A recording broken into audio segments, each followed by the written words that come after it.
90.0 megahertz पर आप सुन रहे हैं रेडियो ऋषिकेश, जो आपकी अपनी आवाज़ है। आज हमारे जीवन का एक बहुत महत्वपूर्ण दिवस है। जी हाँ, आज शिक्षक दिवस है। आप सभी को शिक्षक दिवस की बहुत सारी शुभकामनाएं। आज शिक्षक दिवस के खास मौके पर रेडियो ऋषिकेश के स्टूडियो में आमंत्रित हैं खास मेहमान श्रीमती अनीता जोशी जी। आप राजकीय उच्च प्राथमिक विद्यालय तिमली, नरेंद्र नगर ब्लॉक, जिला टिहरी गढ़वाल में सेवारत हैं। हमारे साथ हैं श्रीमती प्रतिभा भंडारी जी। आप राजकीय उच्चतर माध्यमिक विद्यालय बढ़ेर, टिहरी गढ़वाल में सेवाएं प्रदान कर रहे हैं। रेडियो ऋषिकेश के स्टूडियो में आमंत्रित हैं श्री मदन मोहन शर्मा जी। आप दून घाटी शिक्षण संस्थान गुमानीवाला, देहरादून में कार्यरत हैं। हमारे साथ हैं श्री राम गोपाल रतुड़ी जी। आप सरस्वती विद्या मंदिर इंटर कॉलेज आवास विकास ऋषिकेश में कार्यरत हैं। और हमारे साथ हैं स्टूडियो में आमंत्रित हैं डॉक्टर सुनील दल थपलियाल जी। आप श्री भरत मंदिर इंटर कॉलेज में सेवाएं प्रदान कर रहे हैं। हमारे साथ एक और वरिष्ठ शिक्षक हैं श्री अशोक शर्मा क्रेजी जी। आप राजकीय junior high school Patna, district Pauri Garhwal में कार्यरत हैं। और हमारे साथ हैं वरिष्ठ पत्रकार आशीष डोभाल जी। आप सभी का स्वागत है रेडियो ऋषिकेश में। मैं श्रीमती अनीता जोशी जी से जानना चाहूँगा कि शिक्षक दिवस के महत्व पर संक्षिप्त जानकारी हमारे श्रोताओं को उपलब्ध कराएं। धन्यवाद पांडे जी आपका, और हृदय से आभार व्यक्त करती हूँ ऋषिकेश रेडियो 90 FM का, जिन्होंने हम सभी लोगों को आज इतना सुंदर मंच प्रदान किया है और हमें अपनी बात रखने का जो है मौका दिया है। आज शिक्षक दिवस के अवसर पर मैं महान शिक्षाविद, दार्शनिक और डॉक्टर सर्वपल्ली राधाकृष्णन के बारे में थोड़ी सी संक्षिप्त जानकारी देना चाह रही हूँ। ये आज़ाद भारत के प्रथम उपराष्ट्रपति और दूसरे राष्ट्रपति के रूप में डॉक्टर सर्वपल्ली राधाकृष्णन का नाम भारतीय इतिहास में स्वर्ण अक्षरों में लिखा गया है। राधाकृष्णन ने अपने जीवन के 40 साल एक शिक्षक के रूप में जो है बिताए हैं। शिक्षा के क्षेत्र में उनके अमूल्य योगदान को हमेशा याद करते हुए आज 5 सितंबर को शिक्षक दिवस मनाकर डॉक्टर राधाकृष्णन के प्रति सम्मान व्यक्त किया जाता है। इनका जन्म 5 सितंबर 1888 को चेन्नई के एक छोटे से कस्बे में हुआ था और इनकी माता का नाम सीतम्मा और पिता का नाम बी रामास्वामी था। भारत के द्वितीय राष्ट्रपति के रूप में इनका कार्यकाल 1952 से 1962 तक रहा और इनके कार्यों से और इनके अमूल्य जो योगदान इन्होंने दिए हैं, उनसे जो है हमारे देश का मान बढ़ा है। और सन 1954 में इनको भारत रत्न से सुशोभित किया गया। ये भारत के महान दार्शनिक, शिक्षाविद, विचारक थे। इनके बारे में मैंने कुछ चंद लाइनें लिखी हैं। नमन करूं मैं तव चरणों में, राधा कृष्णन नाम है। गुरु को मान दिया इस जग में, पावन उनका धाम है, पावन उनका धाम है। चेन्नई में तिरुताणी कस्बा साधारण परिवार के, रामा स्वामी पिता तुम्हारे सेवक थे जमींदार के। सौम्य स्वभाव सरल मृदु भाषी सीता मामा नाम है। गुरु को मान दिया इस जग में, पावन उनका धाम है, पावन उनका धाम है। जीवन में संघर्ष किया नित, आगे कदम बढ़ाया है। सत्य सनातन धर्म हमारा, जग को ये बतलाया है। शिक्षा की नव अलख जगा कर किए अनोखे काम है। गुरु को मान दिया इस जग में, पावन उनका धाम है, पावन उनका धाम है। संत विवेका सावरकर से जीवन शिक्षा शिक्षा पाई थी। देश प्रेम के भाव जगाकर सबने महिमा गाई थी। राष्ट्रपति बन गए देश की, दिया राष्ट्र को मान है। गुरु को मान दिया इस जग में, पावन उनका धाम है। अनमोल रतन हो भारत माँ के, श्रद्धा सुमन चढ़ाते हैं। दर्शन का नवदीप जलाकर जग को राह दिखाते हैं। भारत रत्न मिला गुरु को, अद्भुत उनका ज्ञान है। गुरु को मान दिया इस जग में, पावन उनका धाम है, पावन उनका धाम है। अपने शब्दों रूपी सुमन को उनके चरणों में अर्पित करते हुए सर्वपल्ली डॉक्टर राधाकृष्णन को श्रद्धा सुमन अर्पित करती हूँ। बहुत सुंदर शब्दों में आपने गुरु को नमन किया है। गुरु के बिना जीवन सफल नहीं होता, और गुरु है तो व्यक्ति को मार्गदर्शन मिलता है और उज्जवल भविष्य की ओर बढ़ते हैं। गुरु के प्रति आभार व्यक्त करने का दिवस है शिक्षक दिवस। डॉक्टर राधाकृष्णन जी की जयंती पर उनको नमन है और भावपूर्ण श्रद्धांजलि अर्पित करते हैं। अभी हमारे साथ हैं श्रीमती अनीता जोशी जी। आप शिक्षक हैं। इस खास मौके पर आपसे जानना चाहेंगे कि जो शिक्षक के रूप में जो आपकी जर्नी हुई, इस जर्नी के जो शुरुआती समय था उसके बारे में हम जानना चाहेंगे। बहुत सुंदर पांडे जी। मेरे शिक्षक जीवन की जो शुरुआत हुई है बहुत ही सुंदर ढंग से हुई है, क्योंकि मेरे दादाजी स्वयं शिक्षक थे, मेरे पिताजी स्वयं शिक्षक थे, और घर में जो है मेरे दोनों चाचा जी भी शिक्षक हैं, और शिक्षा का पूरा जो है माहौल हमारे घर में था। और प्रेरणा मुझे अपने बुजुर्गों से ही मिली है कि मुझे शिक्षक ही बनना है, और जो है उसी प्रकार से मैंने आगे की पढ़ाई की, और टिहरी से जो है उच्च शिक्षा प्राप्त करके वहीं से बीटीसी की, और वहीं से शुरुआत की अपनी सेवाओं का। और सबसे पहले दूरस्थ गांव में जो है मैंने शिक्षा जो है ज्वाइनिंग हुई, वहीं से शिक्षा देनी शुरू की। उस समय गांव का माहौल जो है बड़ा, अभी भी बहुत सुंदर है, उस समय भी बड़ा सुंदर था। सरल स्वभाव के लोग थे, बच्चे भी बहुत ज़्यादा होते थे विद्यालयों में। और जिस समय मैंने ज्वाइनिंग की प्राथमिक विद्यालय केवलागी में, उस समय वहाँ पर 65 बच्चे थे और केवल हम 2 ही शिक्षक थे। और बड़ा ही सुंदर समय हमारा व्यतीत होता है। सुबह से शाम का पता नहीं चलता था कि कब समय छुट्टी का हो गया है। समय से का कोई पाबंदी नहीं थी। कभी भी हम जो है लेट तक, आधा घंटे पौन घंटे लेट तक भी छुट्टी करते थे बच्चों के साथ, और अच्छा सा हमारा समय व्यतीत हुआ। और बहुत ही सुंदर मधुर यादें आज भी जो है उनकी आती हैं। श्रीमती अनीता जोशी जी बता रहे हैं कि स्कूल की मधुर यादें आती हैं, और बच्चों के साथ जब हम रम जाते हैं, उनके साथ जब हम उनको शिक्षा की तरफ अग्रसर करते हैं, और मनोरंजन भी होता है, बच्चों को खेल खेल में बहुत सारी चीज़ें सिखाई भी जाती हैं। बहुत सुंदर वर्णन आपने किया है। हमारे साथ हैं राजकीय उच्चतर माध्यमिक विद्यालय बढ़ेर में सेवारत श्रीमती प्रतिभा भंडारी जी। आपका स्वागत है रेडियो ऋषिकेश में, और आपको शिक्षक दिवस की बहुत सारी शुभकामनाएं। मैं प्रतिभा भंडारी जी से जानना चाहूँगा कि आपकी शुरुआत कैसे हुई शिक्षक के रूप में। मैं पहले सबसे पहले सबका आपका धन्यवाद देती हूँ, ऋषिकेश 90 FM का। आपने हमें यहाँ पर अपने बुलाया। मेरी जो यहाँ शिक्षा पे जो है, परिवार से तो कोई नहीं था। सबसे पहले मैं जो हूँ 1989 में मेरी ज्वाइनिंग हो चुकी थी, और जहाँ मैं अब हाई स्कूल में हूँ यही मेरा प्राइमरी स्कूल था बढ़ीर का। और उसके बाद यहीं पर नरेंद्र नगर ब्लॉक में ही 5 साल फिर मैंने यहाँ और करा। ग्रामीण परिवेश का मेरे यही स्कूल रहे। बाकी फिर मेरे यहाँ पर राजीव ग्राम 14 बीघा और शीशम झाड़ी में, इसमें मैं पहले सहायक अध्यापिका के रूप में रही। उस समय और इस समय की 33 इयर्स मेरे को हो चुके हैं, और आज मैं हाई स्कूल में हूँ।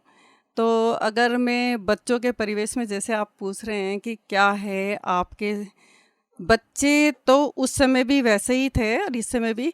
हालांकि सरकार की तरफ से हमारी ओर से सारी योजनाएं, बहुत सारी परियोजनाएं, योजनाएं, कई प्रकार के स्कॉलरशिप वगैरह सब डबल अभी हो रहे हैं मतलब हमारे शिक्षा को बढ़ाने के लिए। बच्चे तो मैं समझती हूँ कि जैसा हम बनाना चाहेंगे वैसे बन सकते हैं। सरकार अपनी तरफ से कोशिश कर रही है, शिक्षक अपनी तरफ से कोशिश कर रही है, बच्चे भी अच्छे हैं और अच्छे ही रहेंगे मेरे ख्याल से। उनको हमें एक मॉरल सपोर्ट भी ज़रूर देना चाहिए। बहुत सही जानकारी दी है आपने। अभी हम बात कर रहे थे प्रतिभा भंडारी जी से। उनका कहना है कि बच्चे एक कच्ची मिट्टी की तरह होते हैं, तो शिक्षक का जितना बड़ा योगदान है उतना ही योगदान अभिभावक का भी है, बच्चों को आगे बढ़ाने में, उनको एक नया आकार देने में। बहुत सही जानकारी आपसे मिली है। अभी हमारे साथ हैं श्री मदन शर्मा जी। आप दून घाटी शिक्षण संस्थान गुमानीवाला में सेवाएं प्रदान कर रहे हैं। सर, आपका स्वागत है और आपको शिक्षक दिवस की बहुत सारी शुभकामनाएं। 90 FM में मैं आप सबका स्वागत करता हूं। और मैं आपको बता दूं, मैं शिक्षक हूं। 93 से मैं दून घाटी शिक्षण संस्थान में एज अध्यापक के रूप में कार्यरत हूं। मैं कई बार कल्पना करता हूं एक शिक्षक होते हुए कि आज से पहले, यानी कि कभी हमारे जो बच्चे कभी मतलब हम नहीं, हमसे पहले से काफ़ी लंबे समय से लोग गुरुकुल में पढ़ा करते थे। किस प्रकार से पढ़ा करते थे, उनके माता पिता किस प्रकार से उनको उस परिवेश में रहते थे, उनके गुरु जो है उनको किस तरीके की शिक्षाएं देते थे। समय लगातार परिवर्तित होता रहा। आज हम इस परिवेश में पहुंच गए, वर्तमान के परिवेश में पहुंच गए। और वर्तमान के परिवेश में जो हमारी जो सरकार है, सरकार बहुत ही आज के बच्चे में और पुराने काल के जमाने, मैं अपनी ही बात कर दूं, जब मैं पढ़ता था विद्यालय में, जब मैं पढ़ता था, मेरे पास जो आज की जो सुविधाएं सरकार की, वो कुछ भी सुविधाएं नहीं थी। उस समय हमें घर से जो है चवन्नी भी नहीं मिलती थी स्कूल जाने के लिए। यहाँ तक कि मैं आपको अपनी ओर से याद दिला दूँ, मैं कक्षा 8 तक मैं निक्कर पहन के जाता था। और निक्कर पहन के मेरे पुराने लोग आज भी इसी रूप में मुझे जानते हैं, अबे यार तो वही है, मैं बिल्कुल वही आज भी कहता हूँ। तो उस समय एक ऐसा चलता था। और आज की जो शिक्षा नीति है, जो आज के जो बच्चे हैं, बहुत ज़्यादा परिवर्तन हो गया। सरकार जो है बच्चों के लिए, सरकार ने एक MDM जोड़ दिया है, भारत स्काउट गाइड जोड़ दिया है, NSS जोड़ दिए, NCC जोड़ दिए। और MDM में तो बच्चों के लिए खाओ पियो रोज खाने का है, इसके अलावा अतिरिक्त पोषण का एक अलग है। और तो और अभी एक नया एक और सर्कुलर आ गया कई बच्चों स्कूलों में, यह है कि हम बच्चों को दूध पिलाइए, सप्ताह में 2 बार दूध पिलाइए। यहाँ तक मतलब सरकार इतना कुछ मतलब। और तो और मैं आपको और भी बता दूं कि बाय द वे स्कूल, कई बार स्कूल बंद रहता है, कई कारण हो जाते हैं। बीच में कोरोना रहा, काफ़ी लंबे समय तक कोरोना रहा। सरकार मैं भी उसी में चूँकि शामिल रहा हूँ, तो उसके इस दौरान जब भी स्कूल बंद रहता था, तब भी इस दौरान इतने लंबे समय का जितना भी उनका पर हेड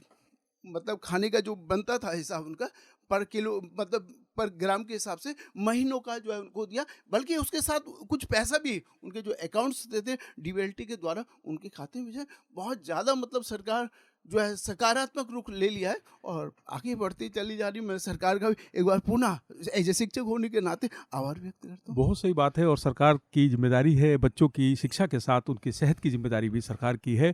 और सबसे बड़ी बात यह है कि शिक्षक इस काम को भी पूरा कर रहे हैं, बच्चों की सेहत का ध्यान भी शिक्षक रख रहे हैं। बहुत अच्छा, जैसा कि आपने बताया, पोषण की बात आप बता रहे हैं।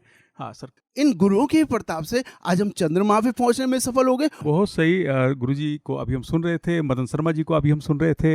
हम आपसे जानना चाहेंगे सर कि आपकी जो शिक्षक के रूप में जो शुरुआत हुई, उस शुरुआत को आप कैसे याद करते हैं आज शिक्षक दिवस के अवसर पर?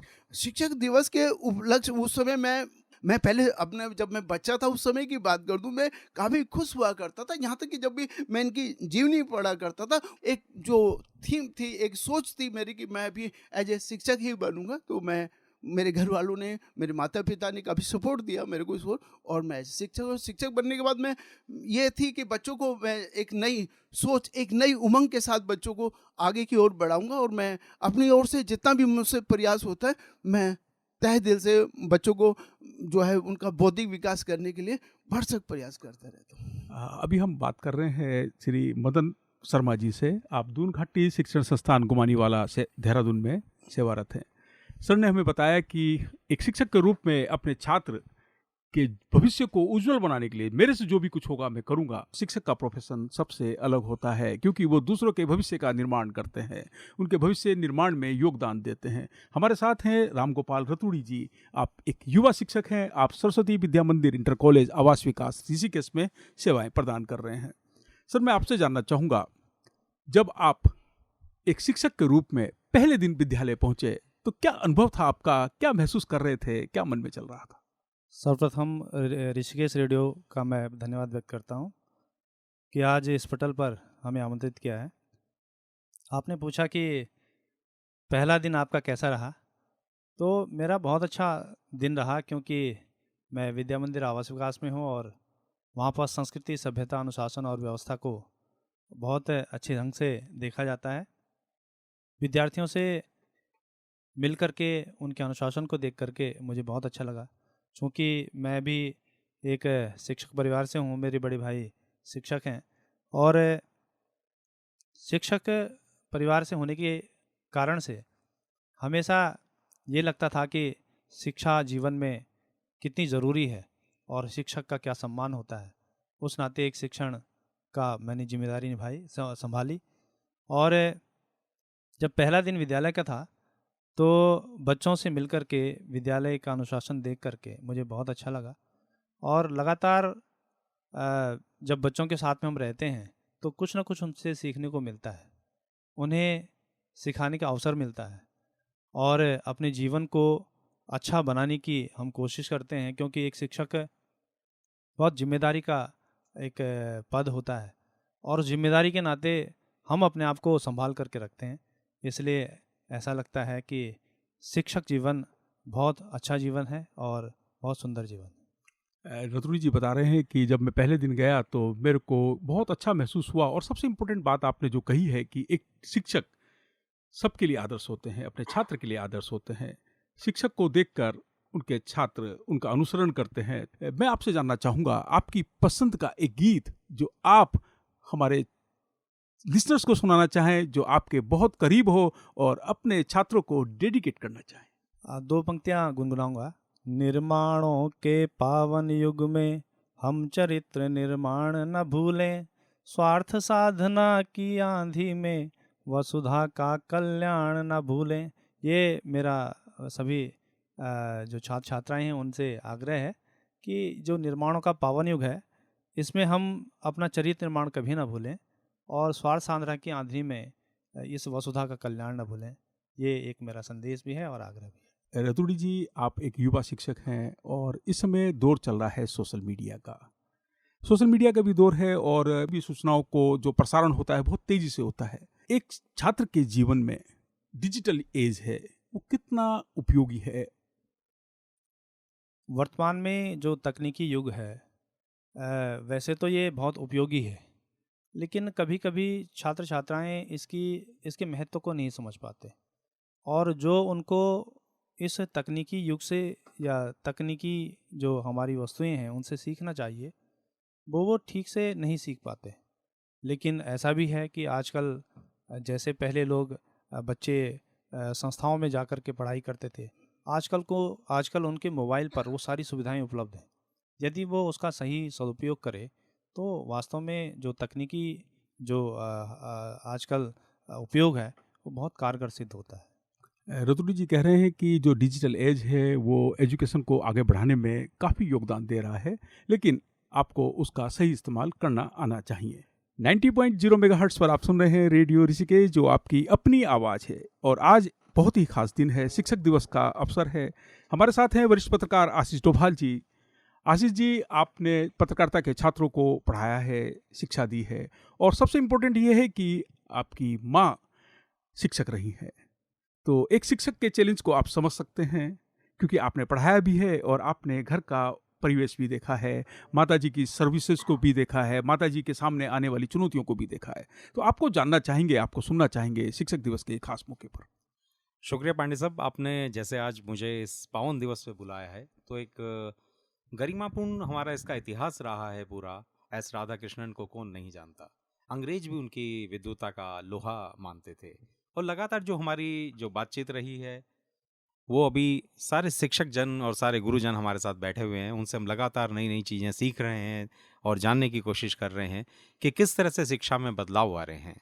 क्योंकि मैं खुद मास कम्युनिकेशन का एक स्टूडेंट भी रहा हूँ, फिर बाद में शिक्षक भी काफ़ी सालों तक रहा हूँ और अभी भी कई यूनिवर्सिटियों में मैं जाके पढ़ाता हूँ। तो मैं जानता हूँ कि किस तरह से शिक्षा में बदलाव आ रहे हैं। अभी जैसे रतुड़ी जी ने बात करी है कि सोशल मीडिया और ये जो सारी चीज़ें हैं कि छात्र उसका उपयोग कैसे करें। अब जो आने वाला दौर है, क्योंकि पश्चिम में ये चीज़ें बहुत पहले से शुरू हो गई थी। स्मार्ट क्लासेस जो हैं वो शुरू हो गई थी। प्रोफेशनल स्टडीज़ में स्मार्ट क्लास का एक अहम रोल होता है।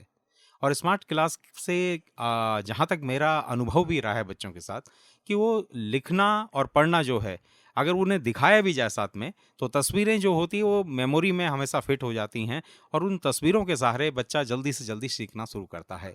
तो डिजिटल युग जो है वो कहीं ना कहीं शिक्षा को एक मजबूती प्रदान करेगा और आने वाले समय में जो स्मार्ट क्लासेस हैं वो हमारी शिक्षा का भविष्य बदलेगी। और सबसे बड़ी बात जो है, जो बच्चों पे बस्ते का बोझ है वो धीरे धीरे कम होता जाएगा और स्मार्ट क्लासेस जो हैं वो एक टैबलेट के रूप में पूरे क्षेत्र में फैल के, जैसे भी हमारी सरकार भी कोशिश कर रही है, वो बच्चों को टैबलेट्स दे रही है और इस तरह के उपकरण दे रही है जिससे वो बस्ते का जो बोझ है वो कम हो और बच्चा टेक्नोलॉजी को सीखे। लेकिन हम इसमें अगर उत्तराखंड के परिक्षेप में बात करें तो कहीं ना कहीं इसमें दिक्कत ये आ रही है कि हमारा जो उत्तराखंड का क्षेत्र है वो विषम भौगोलिक परिस्थिति का क्षेत्र है। और होता क्या है कि यहाँ पर जो इंटरनेट के कनेक्शन है वो बहुत सीमित संख्या में, उनके जो प्रसारण होता है और जो उसकी कनेक्टिविटी है वो कहीं ना कहीं दिक्कत करती है। यहाँ सारे गुरुजन बैठे हुए हैं, सब जानते हैं किस तरह से वो करते हैं एक दूसरे को। अब तो सूचित भी जो गुरुजनों को, बच्चों को करना पड़ता है कि छुट्टी है या कुछ इस तरह की आपदा आ रही है, उसकी जानकारी भी उन्हें मोबाइल के द्वारा देनी पड़ती है। तो कहीं ना कहीं शिक्षा के क्षेत्र में अब टेक्नोलॉजी जो है वो बड़ा परिवर्तन लाने वाली है और आने वाले जो समय है वो कहीं ना कहीं टेक्नोलॉजी के साथ साथ शिक्षा को आगे ले जाएगा। आशीष जी, आपने बहुत सही जानकारी दी कि टेक्नोलॉजी शिक्षा को आगे बढ़ा रही है। कोरोना के समय हम सब ने देखा है बच्चों को घर पर बैठकर ही पढ़ाने की जिम्मेदारी शिक्षक के पास थी और शिक्षकों ने बहुत चुनौतीपूर्ण तरीके से उनको मैनेज किया बच्चों को, और आपने मैसेज किए और पूरे दिन भर शिक्षक का जो वक्त था वो मोबाइल पर बीतता था और बच्चों का भी वक्त मोबाइल पर बीतता था। तो आपका जैसा कहना है कि टेक्नोलॉजी शिक्षा को आगे बढ़ा रही है। बहुत सही जानकारी दी है। मैं एक और जानकारी चाह रहा हूँ आपसे कि माताजी शिक्षिका रही हैं, जी आपने देखा है माताजी के कार्यकाल को, जी जी। किस तरह का माहौल रहता था घर में और एक शिक्षक के सामने किस तरह की चुनौतियाँ आती थी? पांडे जी, हम लोग संयुक्त फैमिली में ही रहे हैं। मेरी चाची भी टीचर रही हैं, मदर भी टीचर रही हैं और माँ के पास शुरू से ही जो 30 साल का अनुभव था टीचिंग का वो काफ़ी रहा है और बच्चों से एक अलग तरह का जुड़ाव रहा है। तो हम बचपन से जो पले पड़े हैं वो उसी माहौल में, क्योंकि हमारे घर में हमारी बहन नहीं थी, हम 3 भाई थे। बाकी जो हम वैसे चाची जी का 4, मतलब हम 4 भाई थे। तो हमें खाना बनाना, माँ शिक्षा के लिए स्कूल जाती थी तो हमें बता के जाती थी कि चावल इस तरह पकाने हैं, दाल इस तरह करनी है कि हमने भिगा के रख दिया, आप इतनी सीटी लगा देना। तो हम कुकर में उतनी सीटी लगा के बना बुनू के तैयार रखते थे। तो वो माहौल भी देखा है। साथ साथ में हमारा जो दौर था पढ़ने का वो थोड़ा सा अलग ढंग से हुआ है, क्योंकि हम लोग जाते थे, पढ़ के आते थे, फिर माँ भी कभी कभी पढ़ा दिया करती थी। लेकिन उसके बाद हम लोग सीधे प्रोफेशनल स्टडीज़ में चले गए और उसमें क्या हुआ है कि मैं तो सिनेमेटोग्राफी का स्टूडेंट रहा हूँ, पूना फिल्म इंस्टीट्यूट में भी गया हूँ इसके लिए। और देश के कई अच्छे अच्छे संस्थानों में मैंने अपनी शिक्षा ग्रहण करने की कोशिश भी करी है, सीखा भी है लोगों से और काम भी इस तरह का किया है। कभी फीचर फिल्म में, कभी एड फिल्म में और अब न्यूज़ और उसमें मैं काम कर रहा हूँ। तो लगातार अब मैं बदलते हुए दौर को देखता रहा हूँ कि शिक्षा कितनी चेंज हो रही है। जगह जगह के मैंने स्कूल्स देखे हैं, उत्तराखंड के इंटीरियर को भी देखा है और महानगरों के जो बच्चे हैं उनको भी देखा है। तो अब दौर बहुत तेज़ी से बदल रहा है और हमारी गवर्नमेंट की जो पॉलिसी है वो धीरे धीरे अब रिफाइन होती जा रही है, जिसमें बच्चों को स्मार्ट क्लास से जोड़ने की अब परंपरा शुरू हो रही है। और ये जितने गुरुजन बैठे हैं इनके लिए भी ये एक नई चीज़ आ रही है कि इनको पहले ट्रेनिंग मिलेगी और फिर इनको बच्चों को भी वो शिक्षा देनी पड़ेगी, जो एक अपने आप में एक नया अनुभव है। और नई शिक्षा नीति जो लागू होने जा रही है वो बहुत ही बच्चों के लिए फ़ायदेमंद होने जा रही है। अभी डोभाल जी हमें बता रहे थे नई शिक्षा नीति से जुड़ी हुई महत्वपूर्ण जानकारियाँ। अशोक शर्मा क्रेजी जी, आप वरिष्ठ शिक्षक हैं, आप जूनियर हाई स्कूल पटना में सेवाएं प्रदान कर रहे हैं। सर, आपसे जानना चाहेंगे कि आपकी जो एक शिक्षक के रूप में जो शुरुआत हुई, जो आपके सफ़र की शुरुआत हुई, किस तरह से हुई और किस तरह से आप क्या महसूस कर रहे थे जब आप पहले दिन अपने स्कूल में अपने छात्रों के बीच गए? सर्वप्रथम सभी सम्मानित शास्त्रियों को नमन और सभी श्रोतागणों को भी मेरा नमस्कार। शिक्षक दिवस की हार्दिक शुभकामनाएं। जैसे कि आपने पूछा है पांडे जी कि आपको पहले दिन, मैं आपको बता दूं कि 5 वर्ष में सन 90 से 95 तक मैंने एक प्राइवेट स्कूल में काम किया एज ए हेडमास्टर, और उसके बाद फिर मुझे सरकारी सेवा में जाने का अवसर प्राप्त हुआ।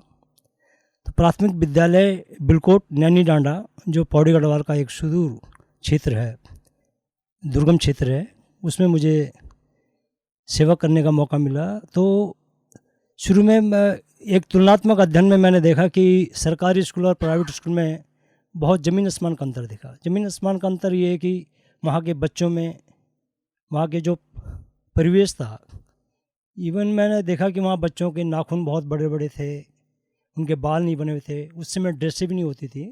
परंतु आज के परिवेश में इन सब बातों को धीरे धीरे सरकार ने भी देखा। जो शिक्षाविद थे उन्होंने समझा कि आखिरी उसी का परिणाम है कि आज परिमार्जित होते होते आज सरकारी स्कूलों के बच्चों को काफ़ी सुविधाएं मिलने लगी। ड्रेस हो गई, एमडीएम हो गया, और यहाँ तक कि किताबें वगैरह सब ये मिलती हैं। तो निश्चित रूप से धीरे धीरे अब पहले की अपेक्षा सरकारी स्कूलों की स्थिति काफ़ी अच्छी है, इसमें कोई दो राय नहीं है। और पहला जो दिन मेरा था तो सरकारी नौकरी का निश्चित रूप से जो उत्साह होता है वो तो था ही, परंतु जो बच्चों को देख के हुआ तो बच्चों को देख के थोड़ा विषाद उत्पन्न हुआ मन में।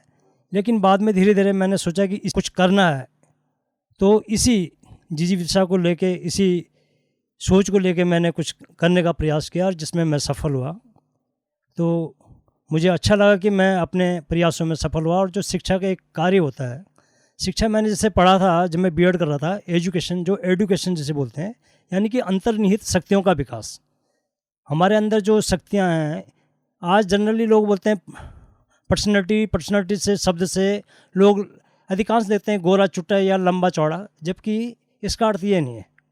जो लैटिन भाषा का वर्ड है, शब्द है, जिसका वास्तविक अर्थ ये है कि आप में विभिन्न प्रकार के जो आपकी गुण हैं, उस सभी गुणों को मैंने आपका विकास होना, तो आपका तब आपका व्यक्तित्व बनता है। तो इन सब बातों को हमने भी अपने जो छात्र हैं उनमें सोचा कि इनके जो अंदर, क्योंकि देखो ये है कि कई बच्चे कहते पढ़ाई में तो बहुत कमज़ोर होते हैं, परंतु लेकिन अन्य गतिविधियों में बहुत आगे रहते हैं। अब धीरे धीरे आप देख रहे हैं कि समाज में कई जो मिथक थे, जो बातें थी, वो समय के साथ बड़ी परिवर्तित हो रही हैं। जैसे कि पहले लोग बोलते हैं कि पढ़ोगे लिखोगे तो बनोगे नवाब, खेलोगे कूदोगे तो बनोगे खराब। आज आप देख रहे हैं कि पढ़ाई लिखाई की, निश्चित रूप से पढ़ाई लिखाई का एक महत्व है, परंतु खेलना कूदना भी एक अभिन्न अंग है। अरे इन सब बातों को लेकर सरकार ने एक वार्षिक कैलेंडर या वार्षिक पंचांग बना देती है कि खेल कूद कब होंगे, सभी गतिविधियों को आप इसमें सम्मिलित करते हैं। तो निश्चित रूप से आज सरकारी स्कूलों का स्तर बहुत ऊंचा उठ रहा है और मुझे खुशी है कि मैं एक सरकारी अध्यापक हूँ, मुझे गर्व होता है। अशोक जी, मैं आपसे जानना चाहूँगा, क्योंकि आपने अपने स्कूल के जो शुरुआती दिन थे, जब आप पढ़ाने गए पहले दिन, उसके बारे में आपने बताया। आपने ये भी बताया कि किस तरह की चुनौतियाँ थी और किस तरह से उन चुनौतियों को आपने दूर किया, उनका सामना किया। मैं आपसे एक जानकारी चाहूँगा कि इस समय नवाचार पर बहुत फोकस किया जा रहा है। बच्चों को पढ़ाने के विभिन्न तरीकों पर बात की जा रही है, खासकर प्राइमरी एजुकेशन की अगर हम बात करते हैं। जो नवाचार है, इसको आप किस तरीके से लेते हैं इस शब्द को, और कितना बच्चों में इसका प्रोग्रेस होती है, बच्चे कितना फोकस करते हैं और बच्चे कितना इंटरेस्ट लेते हैं पढ़ाई में? आपने नवाचार के बारे में बात की। निश्चित रूप से जो नई शिक्षा नीति है, तो नई शिक्षा नीति में इस बात पर काफ़ी जोर दिया गया है। हमने देखा कि काफ़ी कुछ सब्जेक्ट बड़े जटिल होते थे, जैसे साइंस है, क्योंकि मैं एक्चुअली जूनियर हाई स्कूल में हूँ, जबकि मेरा जो सब्जेक्ट है मेन, मैं एमएससी बायोलॉजी से किया, जंतु विज्ञान से। तो जंतु विज्ञान गणित की अपेक्षा निश्चित रूप से एक सरल समझा जाता था। तो फिर भी हमने क्या था, शिक्षा को जैसे बीच बीच में कई ट्रेनिंग हुई विश्व बैंक के अंतर्गत, तो हमने भी सीखा, क्योंकि इस बात को कहने में मुझे कतई झिझक नहीं है, कोई संकोच नहीं है कि मनुष्य जीवन पर्यंत सीखता रहता है। शिक्षा ही एक ऐसी चीज़ है जिसे आदमी अंतिम समय तक सीखता रहता है, जिसके अंदर ये लालसा हो, जिज्ञासा हो, यानी कि अगर जिसकी सीखने की प्रवृत्ति ख़त्म हो गई हो तो समझो वह मैंने उसी दिन उसका विकास रुक जाएगा, ये मेरा मानना है। तो इसी क्रम में जो नवाचार में अपनी तरफ से मैं बेसिकली, मुझे कहते लिखने का शौक़ है, मैं कविताएं लिखता हूँ। तो मैंने ये सोचा कि कई बातें, जैसे छोटा सा एक एग्जाम्पल आपको देता हूँ कि जैसे केंचुआ है, तो केंचुआ की हार्मोफ्रोडाइट यानी कि उभयलिंगी है, उसमें मेल फीमेल दोनों सेक्स ऑर्गन पाए जाते हैं। एक आम आदमी को पता नहीं कि केंचुआ कैसा होता है। तो मैंने ये सोचा कि उसको कविता के माध्यम से साइंस को, क्योंकि साइंस एक जटिल सब्जेक्ट समझा जाता है, तो उसको मैंने सरलता से ये बताया कि केंचुआ मिट्टी खाता है, वो हार्मोफ्रोडाइट होता है, उभयलिंगी होता है। तो कविताओं के माध्यम से मैंने देखा कि बच्चे खेल खेल में या सरलता से जटिलता की ओर आसानी से बढ़ते हैं। क्योंकि मुझे आज भी याद है कि जो हम पहले छोटे में कुछ कविताएं पढ़ते थे, जैसे जो निकल के बादलों की गोद से या उठो लाल अब आंखें खोलो, आज तक हमें याद है। आज हमारी उम्र कहते 55-56 वर्ष के हम हो चुके हैं, परंतु आज भी हमें याद है। तो इन सब बातों को ध्यान में रखते हुए मेरा अपना व्यक्तिगत ये प्रयास रहा कि बच्चों को धीरे छोटी छोटी कविताओं के माध्यम से विज्ञान को समझा जाए। इसके लिए मैंने कहते कविताएं लिखी हैं। उसमें 2 पुस्तक मेरी प्रकाशित हुई हैं। एक ची ची ची गाती चिड़िया, जिसमें मैंने जो बेसिकली जो पोएम लिखी हैं वो साइंटिफिक बेस पे लिखी हैं, वैज्ञानिक उनके आधार हैं, वैज्ञानिक कारण हैं। ऐसे नहीं कि समय पास करने के लिए, ये इसी सोच के अंतर्गत मैंने वो कविताएं लिखी हैं और आगे भी लिखने का प्रयास कर रहा हूँ। आपने विज्ञान को बड़े ही आसान शब्दों में अपनी कविताओं के माध्यम से परोसा है और बच्चों तक उनको पहुंचाया है। गुरुजी, मैं जानना चाहूँगा आपसे, अभी हम बात कर रहे हैं अशोक क्रेजी जी से। मैं आपसे जानना चाहूँगा कि आपके स्कूल और घर की दूरी बहुत है, एक लंबा रास्ता आपको तय करना होता है, एक विषम भौगोलिक परिस्थिति से होकर आपको गुजरना होता है। किस तरह से मैनेज करते हैं? और ये बात एक आपकी ही नहीं है, उत्तराखंड की विषम भौगोलिक परिस्थितियों वाले स्कूलों में पढ़ाने वाले शिक्षकों की है। हमारे साथ और भी शिक्षिकाएं हैं, आपके सामने भी इस तरह की दिक्कतें आती हैं। किस तरह से इस चैलेंज का सामना करते हैं? और जब आप अपने घर से स्कूल की दूरी को तय करते हैं तो मन में क्या चल रहा होता है, क्या विचार आता है? मैं क्योंकि मेरा घर जो है लगभग विद्यालय मेरा लगभग 10 किलोमीटर दूरी पे है, जिसमें मुझे आधा घंटा बाइक में जाना पड़ता है और उसके बाद मुझे लगभग 1 घंटा मैं पैदल चलता हूँ। क्योंकि काफ़ी विषम परिस्थितियाँ हैं, दुर्गम क्षेत्र में मेरा स्कूल है, परंतु मैं उसको हमेशा सकारात्मक रूप में लेता हूँ। ये इसलिए लेता हूँ कि मैं एक टूरिस्ट के रूप में ये सोचता हूँ कि रोज़ प्रकृति के बीच में मुझे जाने का सौभाग्य प्राप्त हुआ है। सबसे बड़ी बात है कि हेल्थ और वेल्थ दोनों मुझे प्राप्त हो रहे हैं। मैं उस दुर्गम क्षेत्र में सेवा करके मैं इसको ईश्वर का अपने ऊपर विशेष आशीर्वाद समझता हूँ कि इसके कारण मैं एक, जैसे लोग आज मॉर्निंग वॉक मैं देखता हूँ कि मैं ऋषिकेश में रहता हूँ, तो लोग नरेंद्र नगर ये दूर दूर तक मैं 5-5 किलोमीटर पैदल जाते हैं, पसीना बहाते हैं। मुझे वहाँ पे पसीना बहाने के पश्चात धन भी प्राप्त होता है और मेरा स्वास्थ्य भी अच्छा रहता है। अब मैं अपने क्षेत्र के, क्योंकि मैं मूल रूप से मेरे दोनों घर, मेरा मूल रूप से मैं डिस्ट्रिक्ट पौड़ी में ही मैं नीलकंठ का वासी हूँ और इधर मेरा कैलाश गेट में अपना घर है, तो दोनों घर मेरे नज़दीक हैं। ये मेरा सौभाग्य है और मैं सोचता हूँ कि ईश्वर ने मुझे एक सेवा का मौका दिया है और मैं उसको बड़े मनोयोग से एंजॉय के रूप में लेता हूँ पूरे रास्ते को। यही तो एक शिक्षक की महानता है कि शिक्षक कहते हैं कि दिक्कतें कितनी भी यहाँ है, पर मैं अपने छात्र तक पहुँचूंगा, उसको ज्ञान दूंगा, उसको आगे बढ़ाऊंगा, उसके एक अच्छे भविष्य की कामना करूंगा। यही एक शिक्षक और सामान्य व्यक्ति में अंतर है। शिक्षक मुसीबतों को मुसीबत नहीं समझते, वो कहते हैं कि ये एक अवसर है, ये हमें एक अवसर है। जैसा कि आप बता रहे हैं कि जब आप 2 किलोमीटर पैदल चलते हैं तो आप कहते हैं कि मुझे प्रकृति को निहारने का अवसर रोज मिलता है। बहुत सही बात है। अशोक क्रेजी जी, मैं आपसे जानना चाहूँगा एक गीत जो आप अपने छात्रों को डेडिकेट करना चाहें, आप अपने सभी शिक्षक साथियों को डेडिकेट करना चाहें। मैं गीत तो एक्चुअली गायक तो नहीं, मगर मैं एक शेर के माध्यम से ये कहना चाहूँगा अपने छात्रों को कि कोई भी कार्य असंभव नहीं होता। इसमें कि तुझे गर गरूर है ये सिर फिरे तूफान, तो मुझे भी जिद है कि दरिया को पार करना है। इसी जीवटता को रखना चाहिए। और जैसे कि हरवंश राय बच्चन जी की जो कविता है बहुत ही प्रेरणादायक है कि कोशिश करने वालों की कभी हार नहीं होती, लहरों से डर कर नौका पार नहीं होती और कोशिश करने वालों की कभी हार नहीं होती। तो निश्चित रूप से अपना जज्बा बनाए रखें और इंग्लिश में बोलूँगा, if you want name and fame be crazy for your aim. धन्यवाद। बहुत सही कहा आपने कि मुसीबतों से घबरा कर रुक जाए, ऐसा नहीं होता। और एक शिक्षक तो हमेशा अपने कर्तव्य पथ पर आगे बढ़ते रहते हैं और उनके सामने केवल एक ही बात रहती है कि मेरे छात्रों के जीवन का जो है विकास हो, वो विभिन्न आयामों पर काम करें, हर आयाम पर मेरा छात्र कार्य करे, उसका विकास की बात वो करते हैं, उनके उज्जवल भविष्य की कामना शिक्षक करते हैं। हमारे साथ हैं डॉक्टर सुनील दत्त थपलियाल जी। सर, आपका प्रारंभिक जीवन बड़ा संघर्ष से होकर गुजरा है, ऐसा हमने सुना है और पढ़ा भी है, आपके बारे में बहुत कुछ पढ़ा है।